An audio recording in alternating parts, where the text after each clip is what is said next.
Hello, welcome to the crypt. My name is Countess Drusilla Steele, and I'm thrilled you could join me today. Now, I'm not going to spend a lot of time talking about myself here and why you should listen to me, because you can look those things up later. Instead, we're going to talk about you.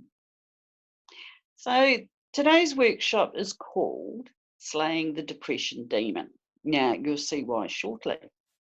During our brief time together, I'm going to show you one of my simple systems for taking back control when I feel my mental health start to slip. So this is the system I go into when the depression is just starting to kick in, and I can see the first signs happening, and I'm starting to think, shit, I need to get this dealt to. Okay. Have you ever wondered why your depression can get you so down that you can't find the strength to deal with the real basic stuff like getting out of bed in the morning? I know I have. If you've ever wondered why your cousin, who also has depression, seems to be able to get on with their life while you can't, is it because they're so much stronger than you, or much worthier than you, or less depressed than you? No, it is none of those things. Okay. You are not alone, my darklings. There are far too many people out there who are suffering unnecessarily because they think that nothing's going to work for them and that life is always going to be like this. Their depression is different. Their depression cannot be fixed.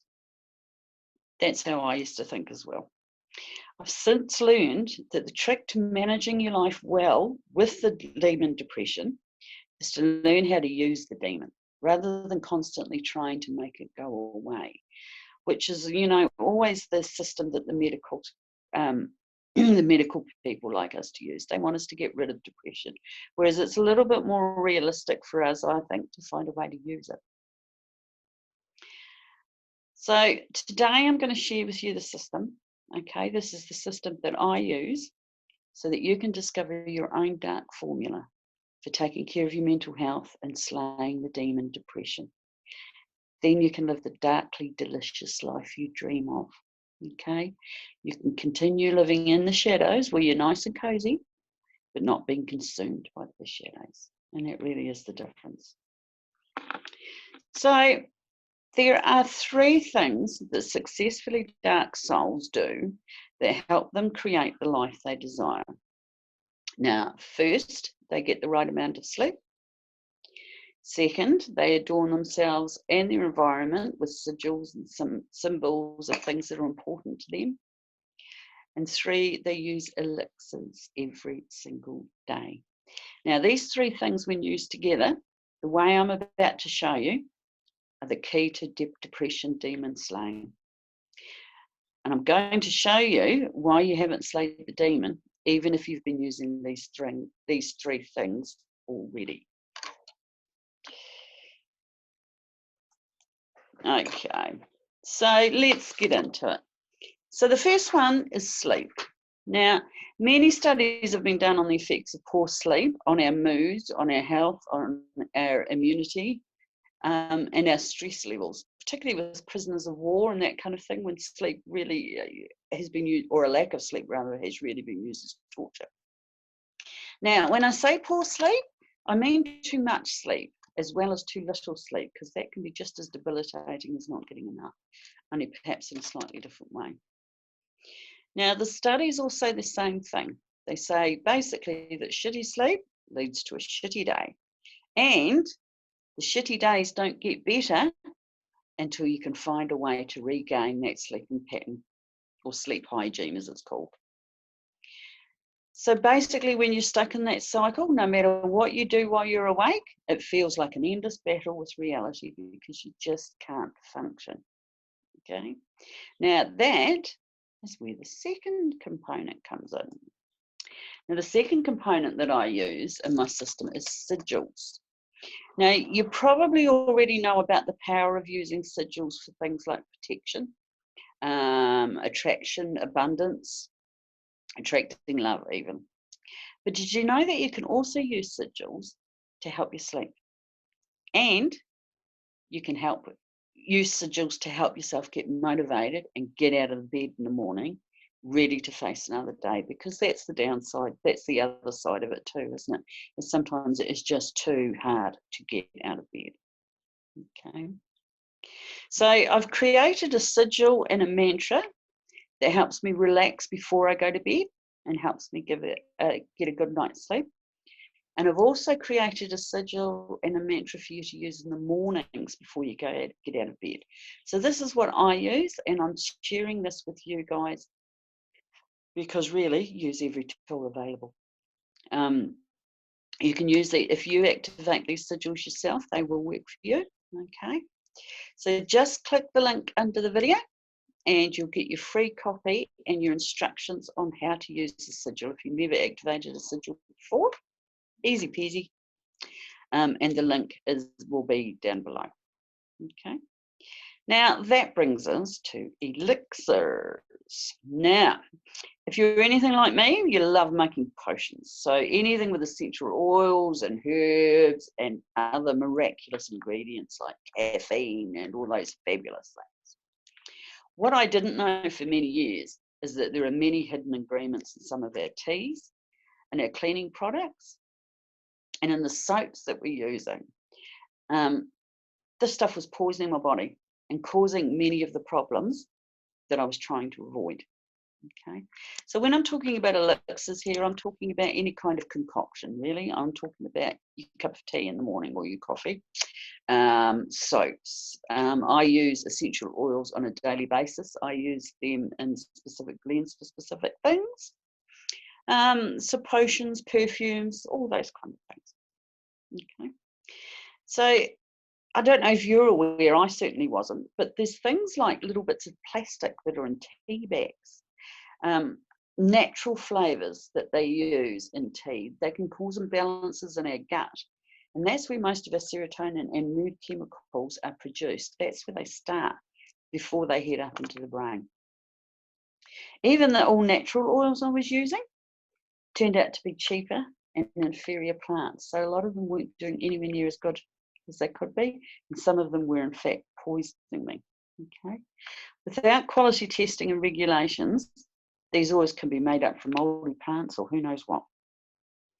So I started to pay a bit more attention to what's in my elixirs. So I started to learn about the chemicals in processed foods, as well as what is in my dish soaps, my shampoos, my conditioner, the oils, all those things that you don't think are affecting your mood and your health, but they are. It's an insidious little thing that goes on. Now, I won't scare you with the details of some of these gross things, but if this is something you're interested in, the toxins and things that are in all our everyday products, just leave me a comment and I'll be happy to share more specifics with you. And then, of course, if you want to listen to somebody younger and prettier than me, go and look up lovely Greta, who most of us know now, who is doing some absolute wonders on our environment and stuff. Okay, Greta Thunberg, I think her surname is, or possibly not pronouncing that right. Okay, so let's move on. Now, as you can see, I'm not a fan of the natural look. I like to dye my hair funny colours. I like to paint my nails. I wear acrylic nails. I wear gorgeous dark makeup. So I'm not a purist in any way, shape or form. But I have switched to non-toxic cleaners for my home and therapeutic grade oils for my rituals and in my daily practice. So I'm actually using doTERRA cleansers, doTERRA hand soaps, doTERRA shampoo and conditioners, and of course doTERRA oils. Now, therapeutic grade, just another big word for saying that the stuff is safe to use in and on your body. Okay, so it means that the product's been tested for purity, and it's made from high quality plants that are properly stored, grown, distilled and bottled. So every step of the distilling process is done properly. There's no mold, there's no synthetics, no fillers, no alcohol, no harmful additives. just pure high grade essential oils. Okay, what does this all mean for me? I'm in control of my mental health and my physical health, but my mental health is always my main concern. So I've learned that there's no other essential oil company that uses such stringent testing as doTERRA does. And I've learned how to use their pure oils to improve my moods, to support my gut health. And what's really interesting is the side effects that I've never considered before.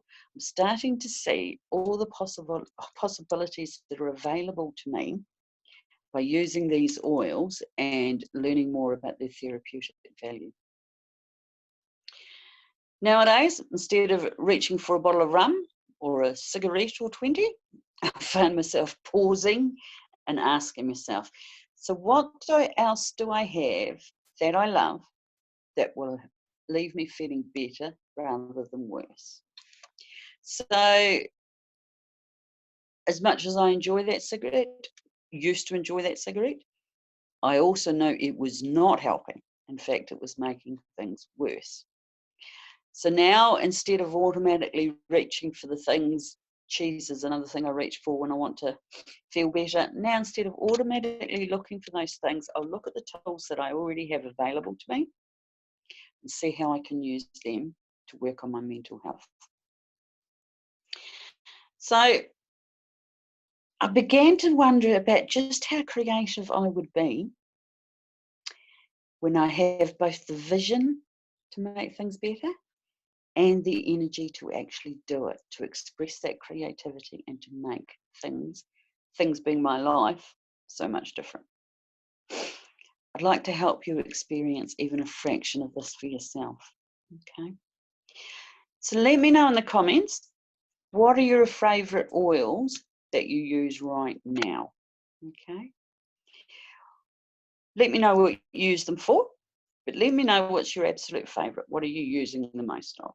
So go ahead and type it into the comments right now. Tell me your favourite oils. While you're doing that, I'll tell you about some of mine. So one of my favourite oils right now is lavender.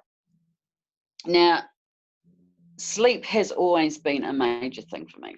I dream vividly. What's going on in my sleep is always a really good indicator of where I am on the depression scale. So if I'm sleeping well, then I'm probably doing okay mentally. If I'm not sleeping well, I really need to keep an eye on it because I'm either heading for an episode, or if it keeps up, I will have an episode. My dreams also tell me an awful lot about where I'm at. The most bizarre they are. I mean, dreams are always bizarre, but the more violent, I guess. I'm just going to shoot the dog out of the room. Tess, out. She's making all kinds of funny noises as she's nibbling away on herself. Tess, out. Okay. So where was I? Right, telling you about my sleep. So I pay a lot of attention to what's going on when I'm dreaming, okay? That's where I work my shit out in my head. That's when I go through all the issues that I've gone through during the day. And it's also a good indication of where I'm at with other depressive symptoms like my paranoia. Yeah, so what I've dreamt is usually tells me, you know, what kind of level of self-care and help I need for the day, because I'm always aware of it, always aware of where my mental health is, always aware of where my self-care is at. So as I said before, if I'm not sleeping, I will get depressed. It's not a maybe, it's a when. It's a fact, I will get depressed. So since I've had to cope with the menopause thing, and if you haven't done that yet, oh, you're in for such a treat. Sleeping has become a real problem again. Now, I'm not sleeping well due to the menopause. Okay, fine, I could cope with that if that was all the issue was. But as I've said, if I don't get sleep, I will get depressed. So whether it's the menopause causing the sleeplessness or something else, needs to get sorted. So I use a couple of drops of lavender oil in my diffuser at night. I leave it beside the bed, and it's pretty much what's keeping me sane at the moment. Now, I know if I forget to use it, I'll be lucky to get a good couple of hours sleep during the night. And I very rarely forget to use it because it is such an important thing. Alrighty, so the next thing that we have is eucalyptus. Now, I'm using that at the moment. I go a couple of drops of eucalyptus go into the burner beside the bed again. So the count has COPD, which is something chronic obstructive pulmonary disease. Basically, it's emphysema. So the eucalyptus helps him breathe just a little bit easier. Okay, so it's also good for relaxation, which of course is the absolute goal when we're trying to sleep, isn't it? Also helps to cleanse the air and cleanse your kitchen and your bathroom surfaces. That's why a lot of your disinfectant has got a eucalyptus-y smell to it. Eucalyptus-y. Okay, so if you'd like to try the lavender or eucalyptus, or if you'd like to see for yourself the difference between your favourite oil that you're using right now and doTERRA's certified pure version of the same oil, because there really is a difference, you will be surprised. When I first started working with therapeutic grade oils, I overdosed everything. It took me quite some time. Well, no, it was really quite quick for me to realise that really when it says you need 1 drop, you need 1 drop, not 3, 1. And that is one of the major differences. So yeah, so if you'd like to see any of that information and any of those differences for yourself, I can offer you a 25% discount on any 15ml bottle. Okay, so just click the link under the video to buy your first bottle of doTERRA essential oils, and make sure you come back to me and tell me how it goes for you. If you want to know any hints, any tips on how to use it, got that covered as well. So in addition to the amazing oils, you'll also get a free copy of the ebook, The Emotional Benefits of Aromatherapy. Okay.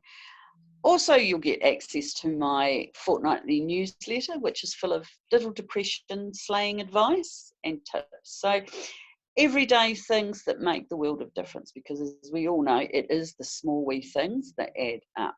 Okay. Can certainly, if you're interested, I can create a big, massive ritual for you to do to kick your depression to the curb. But really, it's the small stuff that makes a difference. Okay. So there you have it. That's my system for slaying the demon depression. That's what I use to keep me sane and going and motivated. Now, I have other strategies and techniques I use as well, depending on whereabouts on the scale I am at any given time. Obviously, at certain times you need more. As many of you know, we had some devastating earthquakes here about 8 years ago in Christchurch. The mental health was nuts. So, completely nuts, which, as you know, is a proper medical term. So there was some extreme stuff was needed there to help get me through that. And funnily enough, a year or 2 afterwards, there was another episode. I had another episode. So there's that, you know, different remedies are needed at different times. Slaying the demon depression that we've done today, this is about really keeping you on an even keel and attacking those first few symptoms that you first start to notice. Now, these are the symptoms that you could ignore if you really tried. Okay, it's those ones. You're better off dealing with them. Okay. Now, if you have anything you'd like me to talk about regarding demon slaying, essential oils, card reading, or witchcraft, leave me a comment and I'll see what I can do for you. Okay. So thank you for staying with me so far. I hope you've enjoyed this workshop. I hope you've learned some stuff. Don't forget to grab your free sigils and mantras from the link below. Always grab the free stuff, always. And I'll leave my social media contacts in the links below as well. Okay. Keep slaying those demons, darklings. You're doing well. and I will see you soon. Bye.